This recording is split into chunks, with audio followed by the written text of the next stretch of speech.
Hello my dear student, how are you? Today our topic is oxidation and reduction. आज हम study करेंगे बच्चों oxidation and reduction, जो कि not only in 10th class, higher classes में भी आपके पास एक बहुत इंपॉर्टेंट टॉपिक है ऑक्सीडेशन एंड रिडक्शन। और एवरी केमिकल रिएक्शन के अंदर हमारे पास ऑक्सीडेशन एंड रिडक्शन होते हैं बच्चों, ठीक है ना। कुछ एक रिएक्शन को छोड़ करके हमारे पास ऑल जो रिएक्शन है उसके सभी के अंदर ऑक्सीडेशन एंड रिडक्शन होता है, ठीक है ना। तो ये ऑक्सीडेशन और रिडक्शन दोनों एक साथ होते हैं बच्चों। ऑक्सीडाइज होगा एक सब्सटेंस तो दूसरा रिड्यूस होना पड़ेगा, ठीक है ना। यानी reduction without oxidation not takes place and oxidation without reduction not takes place, ठीक है ना। तो आज हम कंप्लीट जो है इसको डिस्कस करेंगे, स्टडी करेंगे ऑक्सीडेशन एंड रिडक्शन के बारे में। तो चलिए बच्चों स्टार्ट करते हैं, बने रहिए हमारे चैनल केमिस्ट्री क्लासेस के अंदर, ठीक है ना।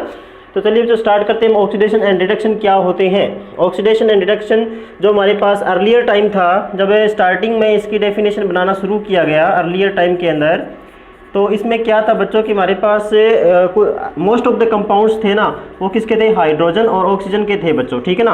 और हाइड्रोजन और ऑक्सीजन को क्यों लिया गया स्टार्टिंग के अंदर, क्योंकि ये हमारे पास बहुत ही ज़्यादा रिएक्टिव एलिमेंट्स होते हैं। कौन होते हैं, रिएक्टिव एलिमेंट्स हमारे पास होते हैं बच्चों।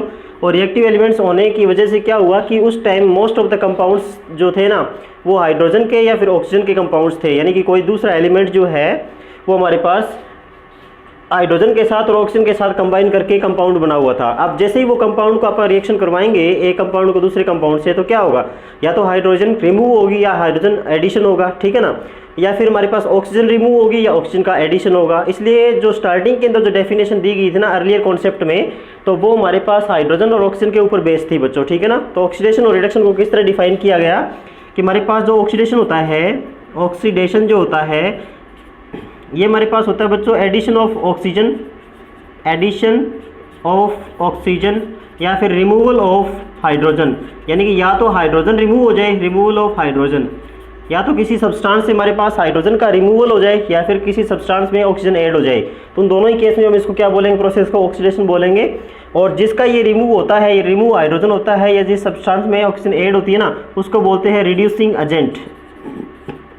ओके बच्चों, क्या बोलेंगे, रिड्यूसिंग एजेंट हम बोलेंगे, ठीक है ना। जो मान लो कि रिड्यूसिंग एजेंट होते हैं ना, उनका ऑक्सीडेशन होता है, ठीक है। और हमारे पास होता है रिडक्शन। रिडक्शन को किस तरह डिफाइन किया गया है, बिल्कुल इसका अपोजिट, ठीक है ना।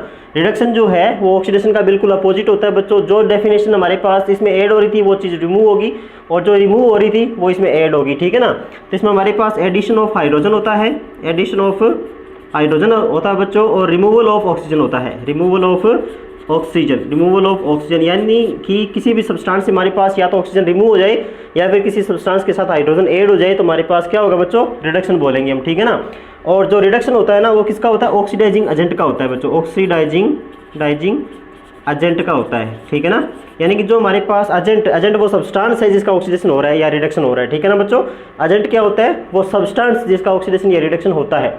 तो जिसका मान लो कि रिड्यूसिंग एजेंट है तो उसका ऑक्सीडेशन होगा, ठीक है, और ऑक्सीडाइजिंग एजेंट है तो उसका रिडक्शन होगा बच्चों, ठीक है ना। ये आपको इसमें एक दूसरे का अपोजिट होते हैं। ऑक्सीडेशन का अपोजिट होता है रिड्यूसिंग एजेंट और रिडक्शन का अपोजिट होता है ऑक्सीडाइजिंग एजेंट, ठीक है ना। तो ऑक्सीडाइजिंग एजेंट का रिडक्शन होगा, रिड्यूसिंग एजेंट का ऑक्सीडेशन होता है। ये कंप्लीट हम स्टडी करेंगे बच्चों एग्जांपल के साथ, ठीक है ना। चलिए स्टडी करते हैं। ये हमारे पास अर्लियर टाइम या फिर इसको बोल दो अर्लियर कॉन्सेप्ट, ठीक है ना, अर्लियर कॉन्सेप्ट। तो क्या एग्जांपल है बच्चों, देखिए अब एग्जांपल से समझते हैं इसको, एडिशन और रिमूवल ऑफ हाइड्रोजन को। तो हाइड्रोजन हो सकता है कि आपसे पूछ ले कि हाइड्रोजन और ऑक्सीजन को क्यों यूज़ करते हैं। तो बच्चों आपको बताना है कि उस टाइम इतने ज़्यादा कंपाउंड हमारे पास नहीं थे और मोस्ट ऑफ द कंपाउंड जो थे ना वो किसके थे, हाइड्रोजन और ऑक्सीजन के कंपाउंड थे दूसरे एलिमेंट के साथ। और जब इन कंपाउंड को हम आपस में रिएक्शन करवाएंगे तो हाइड्रोजन क्या होगा, एक एलिमेंट को छोड़ करके दूसरे एलिमेंट के पास जाएगी, या फिर ऑक्सीजन जो है वो दूसरे एलिमेंट को छोड़ करके पहले एलिमेंट के पास आएगी। तो क्या होगा, ऑक्सीजन और हाइड्रोजन का रिमूवल या फिर एडिशन होता है, ठीक है ना। इसलिए डेफिनेशन इनकी रिमूवल और मान लो कि एडिशन ऑफ ऑक्सीजन या हाइड्रोजन में दिया गया। जैसे कि हमारे पास है ZnO प्लस में कार्बन और ये कन्वर्ट हो रहा है कार्बन डाइऑक्साइड प्लस में जिंक में बच्चों, ठीक है ना। तो जिंक के पास ऑक्सीजन थी, ये रिमूव हो गई, ठीक है ना। तो रिमूवल ऑफ ऑक्सीजन हमारे पास क्या होता है, रिडक्शन। और ये हमारे पास सब्सटेंस जिसका रिडक्शन होता है उसको क्या बोलेंगे, ऑक्सीडाइजिंग एजेंट, OA लिखता हूँ मैं इसको शॉर्ट फॉर्म में, ठीक है ना, ऑक्सीडाइजिंग एजेंट। और ये कार्बन है, इसके पास कुछ नहीं था, ऑक्सीजन ऐड होगी इसके साथ, तो एडिशन ऑफ ऑक्सीजन, ऑक्सीडेशन होता है बच्चों, ऑक्सीडेशन। और ये हमारे पास एजेंट कौन सा है, कार्बन, रिड्यूसिंग एजेंट, ठीक है ना। अब ऐसा नहीं है हमारे पास कि जिंक ऑक्साइड आपने लिया तो इसमें जिंक मेन एलिमेंट है तो वो ऑक्सीडाइजिंग एजेंट हो गया, नहीं, ये पूरा सब्सटेंस ही आपको लिखना है कि जैसे मान लो इसका खुद का ना रिडक्शन हो रहा है ना, तो इसको पूरे को लिखना है कि जिंक ऑक्साइड हमारे पास जो है ना एक ऑक्सीडाइजिंग एजेंट है, ठीक है ना, पूरे को लिखना है। इसमें ऐसा नहीं है कि मेन एलिमेंट ले लिया हमने कि जिंक है, जिंक का ऑक्सीडेशन हो रहा है तो हमारे पास क्या हो गया कि इसमें जिंक ऑक्साइड है उसका रिडक्शन हो रहा है जिंक में, तो जिंक मेरे पास ऑक्सीडाइजिंग एजेंट हो गया, नहीं, जिंक ऑक्साइड पूरा जो कंपाउंड है हमारे पास ये क्या होता है, रिड्यूसिंग एजेंट होता है बच्चों, ठीक है ना। तो ये एक एग्जाम्पल हो गया। सेकेंड एग्जाम्पल देखते हैं ऑक्सीजन का ही, फिर हाइड्रोजन का देखेंगे हम। ऑक्सीजन का Fe2O3 प्लस में हमारे पास है 2 एल्यूमिनियम और ये बन जाता है Al2O3 प्लस में ये बन गया 2Fe। इसके अंदर क्या हुआ बच्चों, देखो कि Fe के पास ऑक्सीजन थी, अभी Fe के पास से ऑक्सीजन हट चुकी है, ठीक है ना, रिमूव हो गया, तो रिमूव को क्या बोलेंगे, रिडक्शन, ठीक है ना। और ये एजेंट कौन सा हो गया, Fe2O3 जो है ना, Fe2O3 जो सब्सटेंस है हमारा, तो ये हमारे पास हो गया ऑक्सीडाइजिंग एजेंट, ठीक है ना। यानी जो प्रोसेस होता है ना, अब ये किसके ऊपर बेस्ड होता है बच्चों, देखो कि ऑक्सीडाइजिंग एजेंट क्यों बोल दिया, क्योंकि इसमें हमारे पास ये जो सब्सटेंस है ना हमारे पास जिसका खुद का रिडक्शन हो रहा है वो दूसरे को ऑक्सीडाइज कर रहा है, तो दूसरे के हिसाब से उसको हम एजेंट बोलेंगे, ठीक है ना। तो ये हमारे पास हो गया। इसके बाद एल्यूमिनियम है, ये इसके साथ ऑक्सीजन अटैच हो रही है, यानी कि एडिशन ऑफ ऑक्सीजन हो रहा है, तो हमारे पास ऑक्सीडेशन हो गया, ओके। और ये एजेंट हो गया हमारे पास रिड्यूसिंग एजेंट, क्योंकि ये इसको रिड्यूस करवा रहा है, ठीक है ना। तो जो ये प्रोसेस करवा रहा है ना उसके ऊपर बेस्ड उसका नाम रख दिया जाता है कि हमारे पास एल्यूमिनियम इसका रिडक्शन करवा रहा है इसलिए एल्यूमिनियम को बोल दिया रिड्यूसिंग एजेंट, और ये सब्सटेंस इसका ऑक्सीडेशन करवा रहा है इसलिए इसको बोल दिया ऑक्सीडाइजिंग एजेंट, ठीक है ना। ऑक्सीडाइजिंग एजेंट का रिडक्शन होता है और रिड्यूसिंग एजेंट का ऑक्सीडेशन होता है बच्चों, ठीक है ना। एक एग्जाम्पल हम हाइड्रोजन का भी ले लेते हैं। जैसे कि हमारे पास है H2S और प्लस में Cl2, H2S प्लस में Cl2 बच्चों, तो ये हमारा बन जाएगा, ये H2S बन जाएगा S प्लस में ये बन जाएगा HCl, ठीक है ना। तो इसमें क्या हुआ कि सल्फर के साथ हाइड्रोजन जो है पहले थी अब रिमूव हो चुकी है, ठीक है ना। हाइड्रोजन का रिमूवल क्या होता है बच्चों, हाइड्रोजन का रिमूवल एडिशन ऑफ ऑक्सीजन और रिमूवल ऑफ हाइड्रोजन ऑक्सीडेशन होता है। तो यहाँ से हाइड्रोजन रिमूव हो रही है तो इसका क्या हो गया, ऑक्सीडेशन। और ये एजेंट कौन सा, H2S जो है ना, ये हमारे पास कौन सा एजेंट हो गया, रिड्यूसिंग एजेंट, क्योंकि ये Cl का रिडक्शन करवाता है। अब इसके साथ हाइड्रोजन अटैच होगी ना, एडिशन हो गया हाइड्रोजन का, तो एडिशन ऑफ हाइड्रोजन हमारे पास क्या होता है, रिडक्शन, और ये खुद क्या हो गया, ऑक्सीडाइजिंग एजेंट, क्यों, इसका ऑक्सीडेशन करवा रहा है, ठीक है ना। अब इसका ऑक्सीडेशन हो रहा है और इसका रिडक्शन हो रहा है हमारे पास, तो इसका ऑक्सीडेशन करवा कौन रहा है, Cl2। अगर Cl2 नहीं होता तो इसका ऑक्सीडेशन नहीं होता, ठीक है ना। तो एक रिड्यूस होने वाला सब्सटेंस नहीं है तो ऑक्सीडेशन नहीं होगा, अगर ऑक्सीडेशन होने वाला सब्सटेंस नहीं है तो रिड्यूस नहीं होगा। ये दोनों एक दूसरे के कॉम्प्लीमेंट्री चीज़ें है बच्चों, ठीक है ना। एक प्रोसेस जो है ना वो सिंगल नहीं हो सकता, ठीक है। ऑक्सीडेशन विदाउट रिडक्शन नहीं हो सकता, रिडक्शन विदाउट ऑक्सीडेशन नहीं हो सकता बच्चों, ठीक है। तो ये हमारे पास अर्लियर कॉन्सेप्ट था, और जैसे ही मानो कि कोई भी रिएक्शन है रिडक्शन होगा तो ऑक्सीडेशन होगा ही होगा, और जिस रिएक्शन में हमारे पास ये दोनों होते हैं ना, ऑक्सीडेशन भी होता है रिडक्शन भी होता है, उसको हम बोलते हैं रिडॉक्स रिएक्शन। क्या बोलते हैं बच्चों, रिडॉक्स, RED लिया गया रिडक्शन से और ऑक्स ले लिया ऑक्सीडेशन से, ठीक है ना। तो इसको बोल दिया रिडॉक्स रिएक्शन, ठीक है ना। इस रिएक्शन को हम क्या बोलेंगे, रिडॉक्स रिएक्शन, जिसके अंदर रिडक्शन और ऑक्सीडेशन हमारे पास होता है उसको हम बोल देते हैं रिडॉक्स रिएक्शन, ठीक है ना बच्चों। तो ये रिडॉक्स जो नाम है ना इसका रखा गया है वो किस वजह से रखा गया कि RED रिडक्शन की वजह से RED आ गया और ऑक्सीडेशन का OX ले लिया तो रिडॉक्स, ठीक है ना। ये हमारे पास क्या हो गया, रिडॉक्स रिएक्शन। चलिए बच्चों नेक्स्ट कॉन्सेप्ट हम देखते हैं कि जो अभी मॉडर्न कॉन्सेप्ट क्या कहता है, ठीक है ना। कुछ एक रिएक्शन हमारी पास ऐसी थी जिनमें प्रॉब्लम आ गई थी कि इसमें रिमूवल ऑफ हाइड्रोजन जो है या ऑक्सीजन है वो नहीं हो रहा है, तो उस केस में भी ये हमारे पास क्या ऑक्सीडेशन हो रहा है कि नहीं हो रहा है, तो उस केस में भी हमारे पास ऑक्सीडेशन और रिडक्शन होते हैं बच्चों, ठीक है ना। पर क्या हुआ कि इस डेफिनेशन के अकॉर्डिंग वो सही नहीं बैठ रहे थे, सही नहीं आ रहा था, इसलिए हमारे पास अभी मॉडर्न कॉन्सेप्ट आया जिसके अंदर और डिस्कवरी किया गया कि रिडक्शन और ऑक्सीडेशन को किस तरह डिफाइन किया जाए। तो फिर इन्होंने एक कॉन्सेप्ट नया आया जिसको बोलते हैं इलेक्ट्रॉनिक कॉन्सेप्ट। इलेक्ट्रॉनिक कॉन्सेप्ट बच्चों, इलेक्ट्रॉनिक कॉन्सेप्ट क्या कहता है कि इसमें हमारे पास इलेक्ट्रॉन का ट्रांसफ़र देखते हैं, इलेक्ट्रॉन का ट्रांसफ़र हम देखते हैं कि हो सकता है भी हाइड्रोजन और ऑक्सीजन हमारे पास किसी रिएक्शन में एलिमेंट हो ही ना, फिर भी उसके अंदर रिडक्शन और ऑक्सीडेशन हो रहे हैं, तो वो किसकी वजह से हो रहे हैं, इलेक्ट्रॉन ट्रांसफ़र होने की वजह से, क्योंकि कोई भी रिएक्शन होगी ना तो इलेक्ट्रॉन तो जरूर ट्रांसफ़र होंगे ही होंगे, ठीक है ना, एक सब्सटेंस से दूसरे सब्सटेंस के ऊपर। तो ये नया कॉन्सेप्ट है, मॉडर्न कॉन्सेप्ट है बच्चों। तो इलेक्ट्रॉन ट्रांसफ़र में ऑक्सीडेशन और रिडक्शन को कैसे डिफाइन किया गया कि ऑक्सीडेशन होगा कि हमारे पास कोई भी सब्सटेंस है, अब इलेक्ट्रॉन ट्रांसफ़र होंगे यानी कि A से B हमारे पास ट्रांसफ़र होगा, तो क्या होगा, ए को छोड़ना पड़ेगा या फिर एक सब्सटेंस को छोड़ना पड़ेगा इलेक्ट्रॉन और बी को गेन करना पड़ेगा, यानी कि एक सब्सटेंस गेन करने वाला होना चाहिए और दूसरा लूज करने वाला होना चाहिए, ठीक है ना। तो जिस सब्सटेंस में लॉस ऑफ इलेक्ट्रॉन होता है, लॉस ऑफ इलेक्ट्रॉन, तो उसको हम क्या बोलेंगे बच्चों, ऑक्सीडेशन बोलेंगे कि उसका ऑक्सीडेशन हो गया। जैसे कि हमारे पास सोडियम है, सोडियम ने अपना इलेक्ट्रॉन लूज कर दिया और बन गया सोडियम पॉजिटिव। जब कोई मान लो एटम है, न्यूट्रल एटम इलेक्ट्रॉन छोड़ता है तो वो केटाइन बनाता है, ठीक है ना। ये हमारे पास क्या बन गया, केटाइन बन गया बच्चों, ठीक है। और दूसरा हमारे पास होता है रिडक्शन। अब ये जो हमारे पास इलेक्ट्रॉन छोड़ रहा है ना, इसको बोलेंगे हम ऑक्सीडाइजिंग रिड्यूसिंग एजेंट बच्चों, ठीक है ना। रिड्यूसिंग RA लिख दिया मैंने, रिड्यूसिंग एजेंट। अब ये एजेंट कौन सा है, रिड्यूसिंग एजेंट है, ठीक है ना। ऐसा क्यों है, क्योंकि ये इलेक्ट्रॉन दूसरे को दे करके उसका रिडक्शन करवा रहा है, ठीक है, इसलिए रिड्यूसिंग एजेंट है। और खुद का ऑक्सीडेशन होता है इसका। और रिडक्शन को कैसे डिफाइन किया गया कि सब्सटेंस जो गेन करता है इलेक्ट्रॉन को, गेन ऑफ इलेक्ट्रॉन होता है, गेन ऑफ जिसमें इलेक्ट्रॉन होता है वो हमारे पास क्या हो जाता है बच्चों, रिडक्शन हो जाता है। और जिस सब्सटेंस का गेन ऑफ इलेक्ट्रॉन होता है ना, जो इलेक्ट्रॉन को गेन करता है, उसको बोलते हैं हम ऑक्सीडाइजिंग एजेंट, ठीक है ना बच्चों। गेन ऑफ इलेक्ट्रॉन होता है वो हमारे पास क्या होता है, ऑक्सीडाइजिंग एजेंट होता है, क्योंकि वो दूसरे का ऑक्सीडेशन करवा रहा है कि दूसरे से इलेक्ट्रॉन ले रहा है तो दूसरे को छोड़ना पड़ रहा है। अब छोड़ना पड़ रहा है तो उसका ऑक्सीडेशन हो रहा है और इसका रिडक्शन हो रहा है, ठीक है ना। तो ऑक्सीडाइजिंग एजेंट जो होता है ना, वो ऑक्सीडेशन करवाता है, रिड्यूसिंग एजेंट रिडक्शन करवाता है, पर खुद का उनका अपोजिट प्रोसेस है। खुद का रिडक्शन, अगर ऑक्सीडाइजेशन है तो रिडक्शन होगा और रिड्यूसिंग एजेंट है तो ऑक्सीडेशन होगा बच्चों। ये कॉम्प्लीमेंट्री चीज़ें हैं बच्चों, एक यानी कि ऐसा नहीं कि एक कॉन्सेप्ट है वो दूसरा पता नहीं कौन से दूर, कितना दूर कॉन्सेप्ट होगा, कोई रिलेशन है कि नहीं है, ऐसा नहीं है। ये बिल्कुल एक दूसरे के पास की बातें हैं सारी सारी, ठीक है ना। यानी कि एक दूसरे के नज़दीक है बहुत ही ज़्यादा। जैसे कि एक सिक्के, कॉइन जो होता है, कॉइन की दो साइड्स होती हैं, उसी तरह हमारे पास ऑक्सीडेशन और रिएक्शन जो है ना, वो एक रिएक्शन की दो साइड्स ही होती हैं, ठीक है ना। बहुत नज़दीक है एक दूसरे के कि ऑक्सीडेशन से अगर मान लो इलेक्ट्रॉन निकलेगा ना, वो कहीं ना कहीं तो गेन करेगा ही करेगा कोई ना कोई तो इसको, ठीक है ना। तो उसका रिडक्शन हो गया, इसका ऑक्सीडेशन हो गया। अब ये एजेंट जो है ना, ये क्या काम करवा रहा है, ऑक्सीडेशन जिसका हो रहा है ना, वो रिडक्शन करवा रहा है, इसलिए इसको रिड्यूसिंग एजेंट बोल दिया। अब ये हमारे पास गेन करके इलेक्ट्रॉन को दूसरे का ऑक्सीडेशन करवा रहा है, इसलिए इसको ऑक्सीडाइजिंग एजेंट बोल दिया, ठीक है ना। तो ये हमारे पास जैसे कि क्लोरीन एटम है, ये इलेक्ट्रॉन निकला था, ये इसने गेन कर लिया तो क्या हुआ, Cl नेगेटिव बन गया, ये एनायन बनेगा बच्चों, ठीक है ना, एनायन बनेगा। तो Cl हमारे पास क्या हो गया, ऑक्सीडाइजिंग एजेंट, और सोडियम हमारे पास क्या हो गया, रिड्यूसिंग एजेंट हो गया बच्चों, ठीक है ना। तो ये हमारे पास कॉन्सेप्ट था, ये कॉन्सेप्ट इसमें मॉडर्न कॉन्सेप्ट है कि जिसके अंदर ऑक्सीडेशन और रिडक्शन को जो है ना इलेक्ट्रॉन की टर्म में, इलेक्ट्रॉन ट्रांसफर की टर्म में डिफाइन किया गया। तो हम एक दो एग्जाम्पल स्टडी करते हैं बच्चों।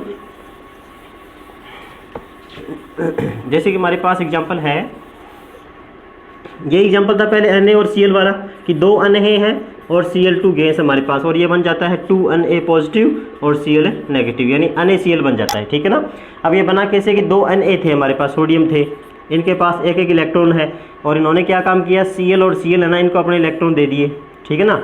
तो इन दोनों को क्या हो गया, ऑक्सीडेशन हो गया, इसका क्या हो जाएगा, रिडक्शन हो जाएगा, और ये बन जाएंगे हमारे पास Cl नेगेटिव और Cl नेगेटिव, ये बन गए, ठीक है। और सोडियम हमारे पास बन जाएंगे sodium positive and sodium positive. तो ये दो सोडियम पॉजिटिव हैं और दो Cl नेगेटिव हैं, आपस में बॉन्ड बना लेंगे, इसको बोलते हैं आयनिक बॉन्ड। और यानी पॉजिटिव और नेगेटिव जो बने हैं ना, ये पॉजिटिव और ये नेगेटिव जो बने आपस में अट्रैक्ट करेंगे और एक कंपाउंड बन जाएगा NaCl, ठीक है ना। तो इसमें क्या हुआ, हमारे पास लॉस और गेन ऑफ इलेक्ट्रॉन हुआ बच्चों। सोडियम का ऑक्सीडेशन हो गया, क्या कहेंगे हम कि सोडियम इलेक्ट्रॉन छोड़ रहा है तो सोडियम का ऑक्सीडेशन हो गया, और Cl इलेक्ट्रॉन ले रहा है तो इसका रिडक्शन हो गया बच्चों, ठीक है ना। अब सोडियम हमारे पास क्या है, सोडियम का ऑक्सीडेशन हो रहा है तो ये हमारे पास रिड्यूसिंग एजेंट है, ये रिडक्शन करवा रहा है, ठीक है ना। क्लोरीन जो है ना Cl2, ये हमारे पास इसका रिडक्शन हो रहा है तो ये दूसरे का क्या करवा रहा है, ऑक्सीडेशन करवा रहा है, इसको हम ऑक्सीडाइजिंग एजेंट बोल दिया बच्चों, ठीक है ना। तो ये एजेंट के बीच रिएक्शन तो क्या हो रही है, एजेंट के बीच में ही हो रही है और कुछ नहीं है, एजेंट के बीच में रिएक्शन हो रही है, प्रोसेस उल्टा हो रहा है, ठीक है ना। एजेंट जो रिड्यूसिंग एजेंट है उसका ऑक्सीडेशन होगा, ठीक है ना, और जो ऑक्सीडाइजिंग एजेंट है उसका रिडक्शन होगा। रिएक्शन एजेंट के बीच में ही होगी, जो सब्सटेंस के बीच में रिएक्शन हो रही है उसी को, उन्हीं को ही हम एजेंट बोलते हैं, ठीक है ना। तो नेक्स्ट हमारे पास है जैसे कि जिंक और कॉपर, हमारे पास एक सेल होता है जिंक कॉपर सेल, उसके अंदर क्या होता है, कॉपर 2 पॉजिटिव। हमारे पास कॉपर 2 पॉजिटिव का मतलब है कि कॉपर सल्फेट आपने लिया है, और कॉपर सल्फेट जैसे आप एक्वा सॉल्यूशन बनाते हो ना पानी के अंदर, तो क्या बन जाता है, इसके आयंस बन जाते हैं, copper 2 positive and sulphate 2 negative बन जाते हैं बच्चों। अब जैसे इसमें जिंक की रोड ऐड करोगे ना आप, ये वाले जिंक की रोड ऐड करोगे तो क्या होगा कि ये जिंक जो है ना इलेक्ट्रॉन कॉपर को दे देता है, ठीक है ना। तो ये अपने दो इलेक्ट्रॉन थे इसके पास, दोनों किसको दे दिए, कॉपर को दे दिए, और ये बन गया कॉपर, इसने इलेक्ट्रॉन लेते ही न्यूट्रल हो गया और जिंक के ऊपर चार्ज आ गया 2 पॉजिटिव, ठीक है ना। अब देखो जिंक जो है ना अपने इलेक्ट्रॉन छोड़ रहा है मतलब इसका जो है चार्ज इंक्रीज हो रहा है, तो चार्ज इंक्रीज हो रहा है तो ऑक्सीडेशन होता है बच्चों। जैसे कि जिंक अपने इलेक्ट्रॉन छोड़ रहा है तो इसका मतलब जिंक का ऑक्सीडेशन हो रहा है, और कॉपर इलेक्ट्रॉन ले रहा है तो कॉपर का क्या हो रहा है, रिडक्शन हो रहा है बच्चों, ठीक है ना। कॉपर रिडक्शन, ये इसका ऑक्सीडेशन। और जिंक हमारे पास क्या हो गया, रिड्यूसिंग एजेंट हो गया, रिडक्शन करवा रहा है। और ऑक्सीडेशन कॉपर 2 पॉजिटिव हमारे पास ये ऑक्सीडेशन करवा रहा है, इलेक्ट्रॉन ले करके उससे ले रहा है इलेक्ट्रॉन, ठीक है ना, खींच रहा है उसके, तो उसका क्या हो जाएगा, ऑक्सीडेशन हो जाएगा, इसलिए हमारे पास ऑक्सीडाइजिंग एजेंट हो जाता है बच्चों, ठीक है ना। तो आई होप कि आपको ये कम्प्लीटली समझ में आया होगा, पर ये नहीं समझ में आ रहा होगा कि ये चार्ज कैसे आया सर, ठीक है ना, क्योंकि 2 पॉजिटिव कैसे आता है, सिंगल पॉजिटिव कैसे आता है, वो भी हम समझेंगे बच्चों। इस चार्ज को हम बोलते हैं ऑक्सीडेशन नंबर, ठीक है ना, कि ऑक्सीडेशन नंबर बोलते हैं बच्चों, ऑक्सीडेशन स्टेट या नंबर, स्टेट और ऑक्सीडेशन नंबर बोलते हैं बच्चों, ठीक है ना। ये कैसे कैलकुलेट किया जाता है वो भी हम स्टडी करेंगे। तो चलिए बच्चों ये स्टडी कर लेते हैं, ऑक्सीडेशन और रिडक्शन, यानी अर्लियर कॉन्सेप्ट और मॉडर्न कॉन्सेप्ट। आई होप कि आपको दोनों समझ में आ गए होंगे। आपको एक रिएक्शन प्रोवाइड की जाएगी, उसमें बताना है आपको कि किसका ऑक्सीडेशन हो रहा है, किसका रिडक्शन हो रहा है, ठीक है ना। और दोनों ही टर्म में बताना हो सकता है कि इलेक्ट्रॉनिक कॉन्सेप्ट में बताइए, या फिर आपके पास अर्लियर जो कॉन्सेप्ट था ऑक्सीजन या फिर मान लो कि हाइड्रोजन वाला, तो उसके अंदर भी आपसे पूछ सकता है। तो ऑक्सीडेशन नंबर क्या होता है बच्चों, ये हमारे पास चार्ज होता है, चार्ज इन कंबाइंड स्टेट। जब कोई एलिमेंट जो है ना किसी दूसरे के साथ कंबाइंड करता है ना, कंबाइंड स्टेट, ठीक है ना, जैसे ए जो और बी के साथ जुड़ा हुआ है, तो उस जुड़े हुए ने कंबाइंड फॉर्म के अंदर उसके ऊपर चार्ज मान लो बी नेगेटिव या ए पॉजिटिव दिखाते नहीं है, नॉर्मली हम ए बी लिखते हैं सिंपल, ठीक है ना। तो जो इसके ऊपर कंबाइंड स्टेट में जो चार्ज होता है उसी को हम ऑक्सीडेशन स्टेट बोलते हैं बच्चों, ठीक है। जनरली कुछ एक रूल्स हैं जिनको आप स्टडी करके और ऑक्सीडेशन चार्ज या स्टेट जो है वो निकाल सकते हो। पहला रूल ये है कि अगर कोई हमारे पास एलिमेंट है ना, और वो अपनी एलिमेंटल फॉर्म में है, न्यूट्रल है, सिंगल एलिमेंट है, ठीक है ना, तो वो उसके ऊपर चार्ज हमेशा जीरो होता है, ठीक है। जैसे मैंने ले लिया Na प्लस में Cl2 और ये बन रहा है हमारे पास NaCl बन रहा है मान लो, ठीक है। तो अभी ये दोनों एलिमेंट क्या है हमारे पास, सिंगल सिंगल है, इसके ऊपर चार्ज जीरो है, इसके ऊपर भी चार्ज जीरो है, पर जैसे ये कंबाइंड स्टेट में आएंगे इनके ऊपर चार्ज आएगा प्लस माइनस, ठीक है ना। तो सेकेंड हमारे पास है, अगर कोई आयन है उसके ऊपर जितना चार्ज है ना वही उसका ऑक्सीडेशन स्टेट होता है, जितना उसका चार्ज होता है ना वही उसका ऑक्सीडेशन स्टेट होता है बच्चों, ये ऑक्सीडेशन स्टेट जीरो होता है, ठीक है। तो जैसे कि हमारे पास आयन बन गया कि सोडियम से सोडियम पॉजिटिव बना, तो इसके ऊपर सिंगल पॉजिटिव चार्ज है, Mg के ऊपर 2 पॉजिटिव चार्ज है, तो अगर ये सिंगल आयन है तो उसके ऊपर जितना चार्ज है ना वही उसका ऑक्सीडेशन स्टेट है। थर्ड हमारे पास कि जो ऑक्सीजन होता है ना जनरली उसके ऊपर -2 चार्ज रहता है, ठीक है ना, उसका -2 ऑक्सीडेशन स्टेट होगा बच्चों। उसके ऊपर चार्ज कितना होगा, जनरली ऑक्सीजन के ऊपर -2 होता है, ठीक है ना। और फोर्थ हमारे पास ये याद करना पड़ेगा थोड़ा बहुत रूल्स आपको, जो एलोजेंस होती है ना या फिर एलाइड आयन होते हैं, एलाइड आयन जैसे कि F negative, Cl negative, Br negative और I नेगेटिव, इनके ऊपर हमेशा ही -1 चार्ज होता है, ठीक है ना। तो इनका ऑक्सीडेशन स्टेट भी हमारे पास क्या होगा बच्चों, -1 होगा, ठीक है। तो आई होप कि ये चीज़ आपको समझ में आ गई होगी। नेक्स्ट हम स्टडी करते हैं कि हाइड्रोजन के ऊपर कैसा चार्ज रहेगा मेरा। जो फर्स्ट ग्रुप के एलिमेंट है ना, फर्स्ट ग्रुप के, उनके ऊपर हमेशा ही +1 चार्ज रहता है, उसका ऑक्सीडेशन स्टेट +1 होता है। जो सेकंड ग्रुप वाले हैं ना उनके ऊपर कभी चेंज नहीं होता, फर्स्ट और सेकंड ग्रुप के, इनके ऊपर +2 चार्ज होता है हमेशा ही। जैसे मैग्नीशियम है तो मैग्नीशियम के ऊपर 2 पॉजिटिव, सोडियम है तो सोडियम के ऊपर सिंगल पॉजिटिव, ठीक है। तो जितना चार्ज उतना ही उसका क्या हो जाती है, इनके ऊपर फिक्स होता है बच्चों चार्ज। तो ये मैं जो है ना +1 और +2 इनका चार्ज हो गया। इसके बाद ऑक्सीडेशन स्टेट हो गया बच्चों, ठीक है। इसके बाद होता है हाइड्रोजन का। हाइड्रोजन जो है ना कई केसेस में तो -1 रहती है और कई केसेस में हमारे पास ये +1 होती है। +1 और -1 से ज़्यादा इसका कोई ऑक्सीडेशन स्टेट नहीं होता है। इसके पास एक ही इलेक्ट्रॉन होता है, या तो छोड़ देता है या ले लेता है, ठीक है ना, कंप्लीट करने के लिए सेल को।